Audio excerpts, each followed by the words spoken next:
आजा राशन में है लफड़ा, अब कानून बना है तगड़ा।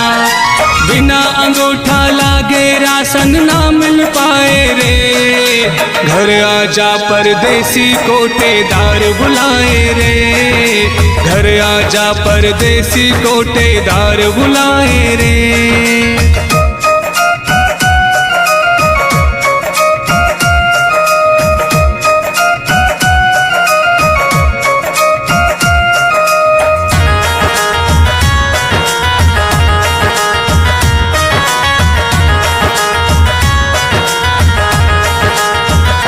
मोदी जी ने नियम बनाई,